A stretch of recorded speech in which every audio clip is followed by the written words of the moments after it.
한 주간 동안 잘 지내셨습니까? 우리 사랑하는 우리 식구들, 가족들, 형제자매들 앞뒤 옆으로 바라보면서 서로 사랑과 축복의 마음을 가득 담아서 서로 인사하시기 바랍니다. 사랑합니다.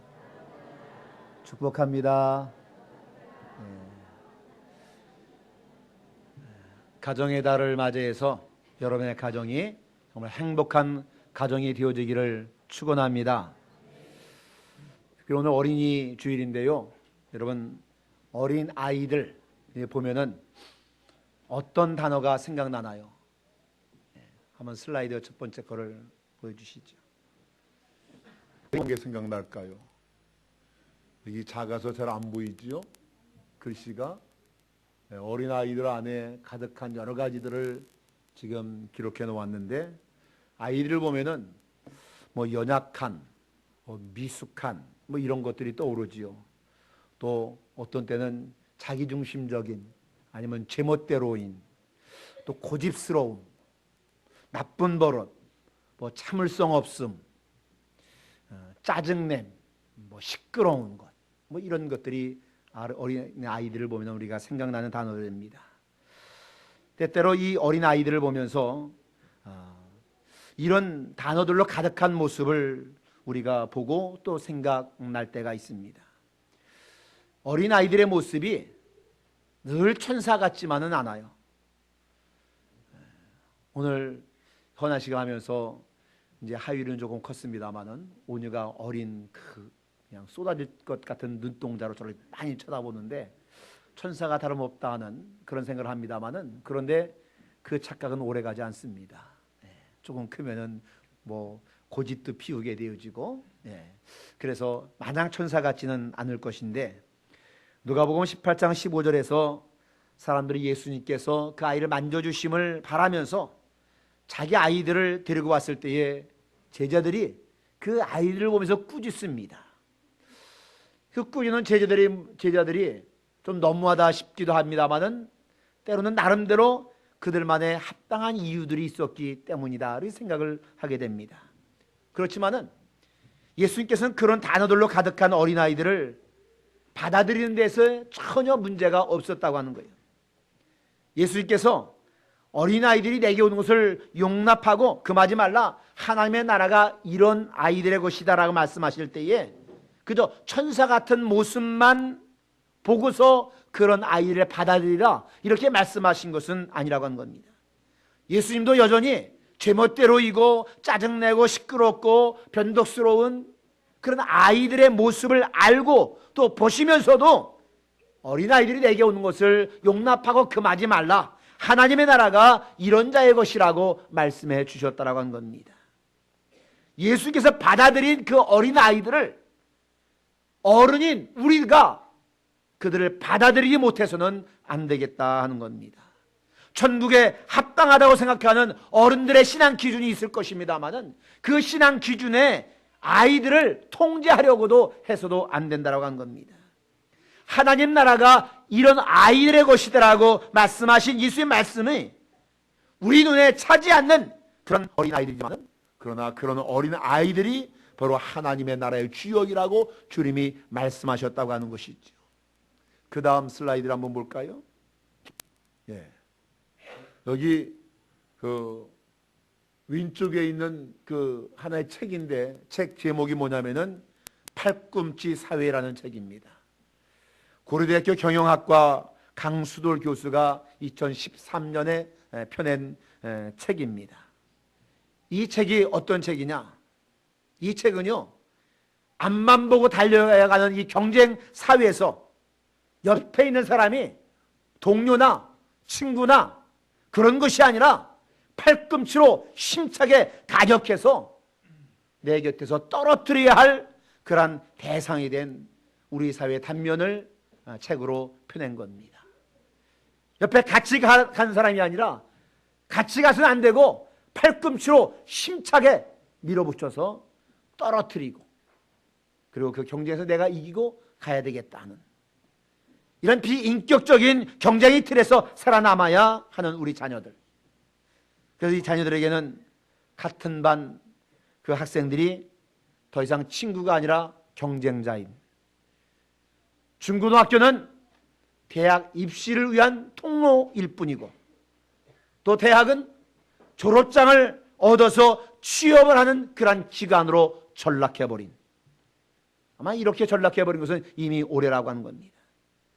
이런 치열한 경쟁 구조 속에서 먹고 마시는 것 자체가 힘들어진 현실에서 불안을 내면하는 부모들이 공부에서도 밀리면 끝이라는 절박한 심정으로 아이들을 사교육장으로 몰아가고 있다고 하는 거죠. 얼마 전 시자되었던 부모도 실력이다 하는 말을 여러분 아십니까? 이 부모도 실력이다. 부모가 실력이 있어야 아이들이 좋은 환경 속에서 좋은 교육을 받을 수 있다고 하는 것이죠. 또 여러분 많이 들어봤습니다. 금수저, 은수저, 흙수저, 이 수저 계급론. 그리고 또 우스갯소리로 아이가 공부 잘하기 위해서는 세 가지 요소를 갖춰야 된다고 합니다. 뭐냐면은 첫째는 엄마의 정보력, 두 번째는 아빠의 무관심, 셋째는 할아버지 할머니의 경제력.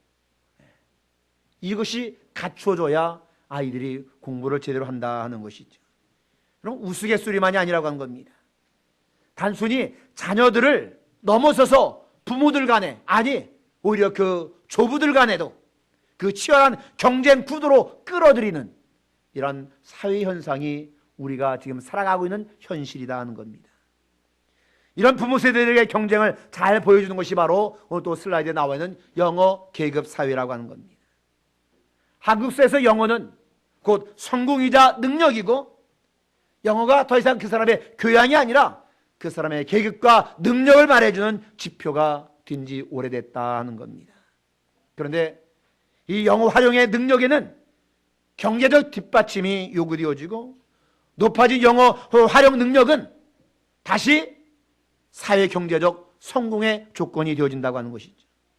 그래서 영어와 계급의 상관관계를 다룬 통계 조사들에 의하면은 부모의 경제적 능력이 높으면 높을수록 자녀의 영어의 사교육에 드는 비용이 지출이 많이 들고, 그 결과 상류 계층과 하층 계층 간의 자녀의 영어 점수는 점점 벌어지고 있다, 이렇게 이야기를 합니다.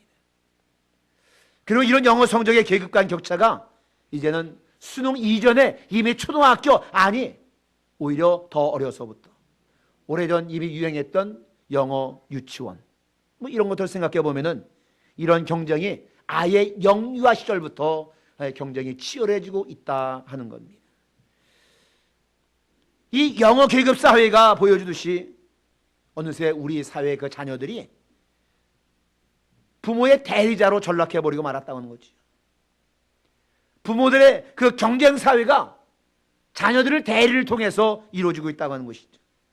그 속에서 우리 자녀들이 하나님 나라의 주체가 아닌, 하나님 나라의 주체로서 자신을 다 잃어버리고, 그 정체성은 다 잃어버리고, 그저 이 실체가 없는 이 경쟁의 가상 세계 속에서 그저 게임 속의 캐릭터가 되어져 버리고 마는 그런 현실을 우리가 살아가고 있다고 하는 것이죠. 이렇게 자녀에서 부모로, 아니 부모에서 그 조부모로까지 이 변질되어 버린 이 경쟁 그 구도 사회 속에서 오늘 믿음을 가지고 있는 우리 부모들에게 요구되어지는 것, 필요한 태도가 무엇이겠냐는 겁니다.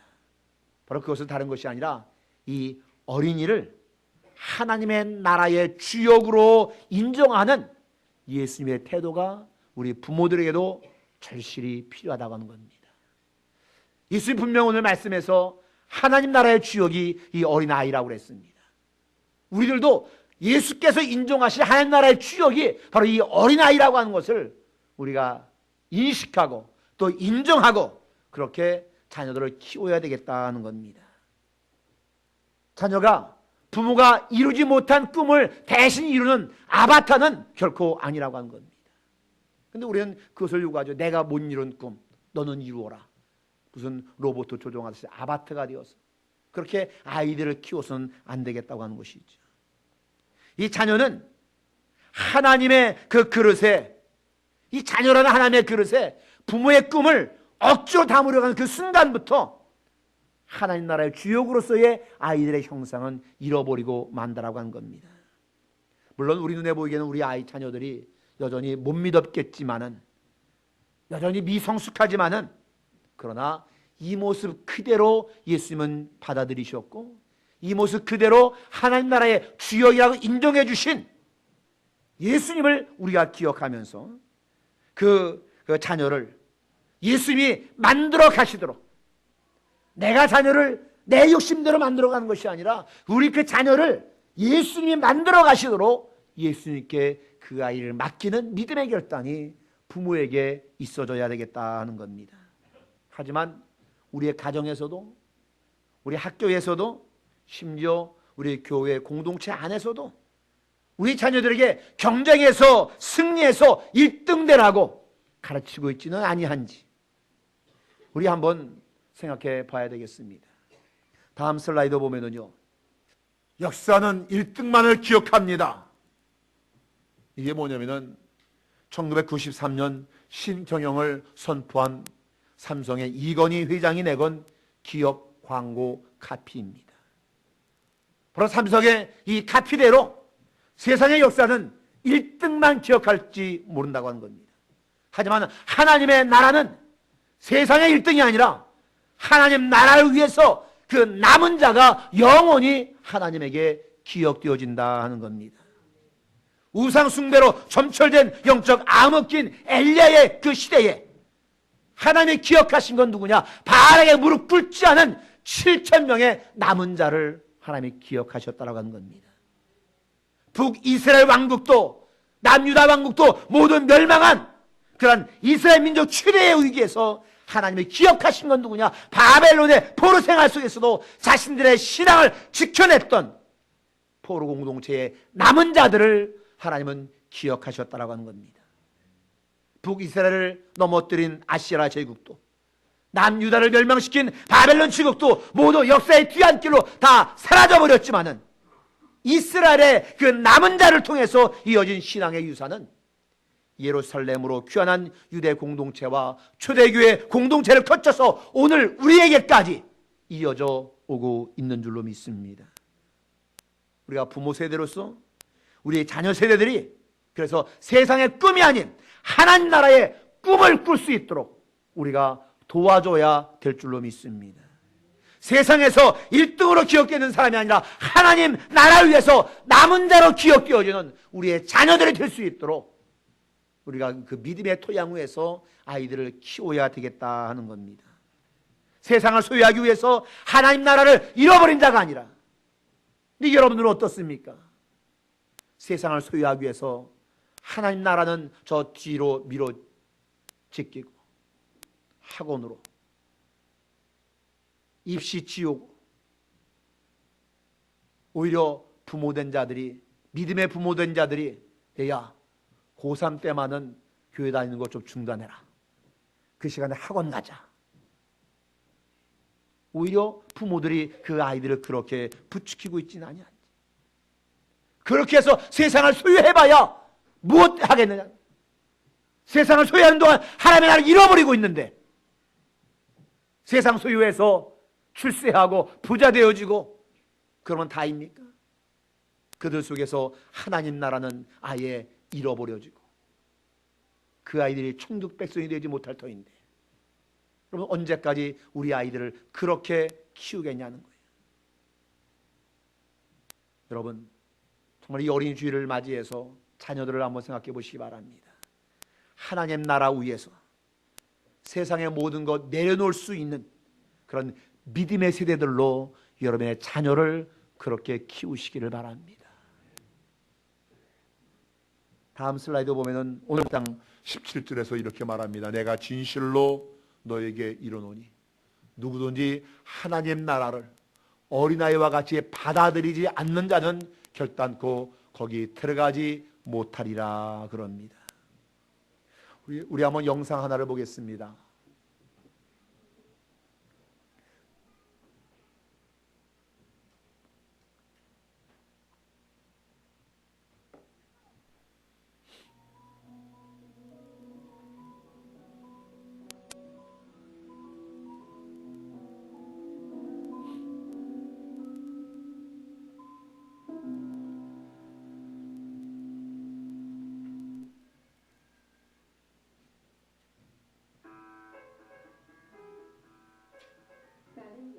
하는 사람입니다. 자기 중심적인데다가 제멋대로입니다. 웬만하면 고집을 꺾지 않고 지적을 받아도 나쁜 버릇을 잘 고치지 못합니다. 고친다고 해도 그때 생기고 곧 다른 잘못을 저지르곤 하죠. 나는 잘 참지 못합니다. 게다가 변덕도 심하고 곧잘 짜증을 내서 주변을 시끄럽고 지치게 만듭니다. 하지만 문제가 생기면 해결할 능력이 없습니다.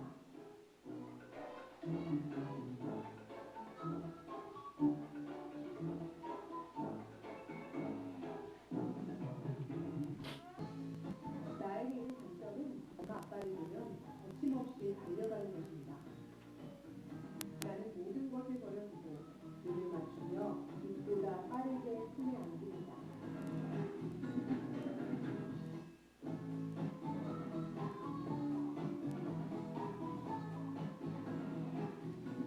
천국은 나의 가진 것으로 들어갈 수 없습니다. 오직 어린아이같이 아빠, 아버지를 향해 달려가리라면 천국에 들어갈 수 있습니다.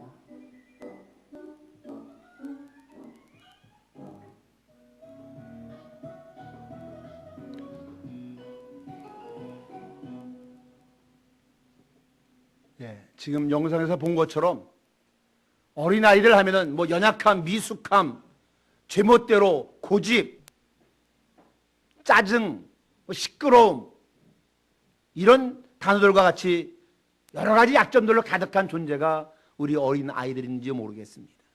하지만 그런 약점에도 불구하고 그들의 최고의 강점은 뭐냐? 아빠가 나타나면은 모든 것을 버려두고 아빠에게 달려가서 아빠에게 안길 수 있는 그런 순전한 마음이 그 아이들에게는 있다고 하는 겁니다. 여러분, 천국이 내 가진 내 소유 그것 가지고 들어가겠습니까? 그것 가지고 들어갈 수 있는 곳이 아니라고 하는 것 우리가 너무나 잘 안다고 하는 것이죠. 어린아이와 같이 모든 것을 다 내버려두고 우리 아버지의 품에 아버지를 향해 달려가는 그 자만이 천국에 들어갈 수 있다고 하는 것, 이것이 바로 천국을 소유하는 믿음이라고 하는 겁니다. 올해가 루터가 독일의 비텐베르크 성당문에 95개 조의 반박문을 붙임으로써 종교개혁을 일으킨 지 500주년이 되는 해입니다. 루터는 그 당시 면죄부와 같은 그런 가톨릭의 부패를 비판하면서 새로운 교회 변혁을 이루고자 했죠. 하지만 종교개혁 500주년을 기념하는 지금 오히려 이 한국 교회 안에서 21세기의 종교개혁이 정말로 필요한 때가 아닌가 하는 목소리가 너무나 높다고 하는 겁니다. 500년 전 루터가 주장한 것이 뭡니까? 오직 성경, 오직 은혜, 오직 믿음, 이것 가지고 종교개혁을 일으켰다라면 오늘 우리에게는 어떤 신앙운동이 있어져야 되겠냐 하는 겁니다. 루터가 부르짖었던 오직 성경, 오늘은 필요 없습니까? 오직 믿음, 이것 오늘은 필요 없습니까? 오직 은혜, 이것 오늘 필요 없습니까? 여전히 지금도 오직 성경, 오직 은혜, 오직 믿음, 우리 이것 가지고 하나님 나라를 이루며 살아가야 될 줄로 믿습니다. 저는 오늘의 본문 말씀처럼 모든 것을 버려두고 아버지의 품으로 어린아이들이 달려가듯이 이 세상의 모든 가치를 다 내려놓고 하나님 나라 향해서 달려가는 신앙이 우리 모두에게 필요한 줄로 믿습니다. 오늘 설교의 주제가 가서 어린아이와 같이 하라입니다. 어린아이처럼 하나님 나라를 무조건 조건 없이 있는 그대로 받아들일 수 있는 신앙의 순수성을 우리가 회복해야 되겠다 하는 겁니다. 오늘 우리는 얼마나 많은 신앙의 조건들을 가지고 있습니까? 혹시 그런 신앙의 그 조건들로 스스로를 재단하거나 다른 사람의 신앙을 재단하고 있지는 아니합니까? 혹시 그런 신앙의 기준들이 너무 어른스러운 기준을 우리가 갖고 있지는 아니합니까? 그런 어른스러운 그런 기준들 가운데에 하나님 나라에 들어가려 정말로 필요한 기준은 얼마나 되겠냐 하는 겁니다. 사실 오늘 본문의 말씀은 우리가 세우는 그런 조건들이 다 부질없음을 이야기해 주고 있습니다. 주님은 뭐라고 말씀하시냐면은 그저 믿음으로 그냥 하나님 나라에 들어오라. 아무 조건 내걸지 아니하시고요. 그저 믿음으로 그냥 하나님 나라에 들어와. 그러면 돼. 무슨 조건이 필요 없고 엄격한 제한이 주어지지 아니했다는 겁니다. 다른 조건 다 필요 없으니 다 내려놓고 그저 믿음으로 하나님 나라에 들어오라고 하는 것이죠. 오늘 우리의 신앙이 하나님 나라에 들어가지 못한 이유가 무언가를 더 갖추지 못해서 못 들어갑니까? 그럼 그 갖추려고 노력하십니까? 오히려 주님이 내려놓으라고 말씀하시는데 아직도 여전히 믿지 못하고 내 손에 무언가 움켜쥐고 있지는 아니한지, 뭔가를 움켜줘야 만족하는 내 불신앙 때문에 하나님 나라에 온전히 들어가지 못하고 있지는 아니한지 우리 자신을 한번 돌아봐야 되겠다는 겁니다. 여러분, 어린아이와 같이 그저 하나님 나라를 받아들이시기를 바랍니다. 그리고 여러분들 가서 어린아이와 같이 하시기를 바랍니다. 오늘 예배를 통해서 예배는 우리 한 사람 한 사람이 어린아이와 같이 주님께로 무조건 달려갈 수 있기를 주의 이름으로 축원을 드립니다. 무엇보다도 50일 전도운동 기간인데 그냥 선포만 하고 한 명 예비신자 작정만 하고 잊어버리는 그런 50일이 되지 아니하고 여러분 스스로가 그 작정한 생명으로 해서 기도하시고 찾아가시고 그리고 잃어버린 영혼을 찾으시는 하나님의 마음을 기억하시고 어린아이처럼 아버지 되신 품으로 여러분이 달려갈 수 있기를 바라고, 그리고 여러분이 잃어버린 영혼을 찾아서 아버지 품으로 안겨드리는 저와 여러분들이 될 수 있기를 주의 이름으로 부탁을 드립니다. 많은 사람들이 수많은 조건을 내걸고 하나님 앞으로 나오는 것을 주저하고 있습니다. 여러분, 우리의 전도가 무엇이겠습니까? 잃어버린 영혼들에게, 지금 주저하고 있는 그 영혼들에게 하나님 아버지께 나오는 데는 아무런 조건이 필요 없다고, 그저 믿음으로 나오기만 된다라고 말해주는 것, 그것이 전도가 아니겠냐 하는 겁니다. 오늘 이 예배를 통해서 어린아이와 같이 아버지 되신 하나님 앞에 믿음으로 나아갈 뿐만이 아니라 50일 전도를 통해서 그 잃어버린 영혼들이 주저없이 하나님 앞으로 나올 수 있도록 인도하는 여러분 모두가 될 수 있기를 주의 이름으로 축원을 드립니다. 기도하겠습니다. 하나님, 천군 어린아이와 같은 자가 들어갈 수 있다고 했습니다. 그저 아무런 조건 없이 아버지 품으로 달려가는 순수한 믿음의 회복이 우리에게 있어져야 될 줄로 믿습니다. 어떤 조건과 세상의 모든 가치는 다 내려놓고 아버지 품으로 달려갈 수 있는 그런 믿음의 순수성을 우리 모두가 회복할 수 있도록 도우시고, 그래서 잃어버린 영혼들을 주님 품으로 안겨드릴 수 있는 우리 모든 성도들이 되어줄 수 있도록 인도하여 주시옵소서. 뿐만 아니라 세상에 우리의 가치로 우리의 자녀들을 양육하지 않게 도우시고, 하나님 나라의 그 주역으로 그 아이들을 인정하고 그 아이들의 세상의 가치가 아닌 하나님의 가치를 심어주게 도우시고, 세상의 방법이 아닌 하나님의 방법대로 우리 아이들을 믿음으로 키워낼 수 있는 부모들이 되어줄 수 있도록 인도하여 주시옵소서. 또한 우리 아이들이 세상에 물들지 아니하고 믿음의 순수성을 잃어버리지 아니하고 그 믿음 그대로 잘 살아나서 하나님 나라의 다 주역들이 되어줄 수 있도록 축복하여 주시옵소서. 예수님 이름으로 기도하옵나이다. 아멘.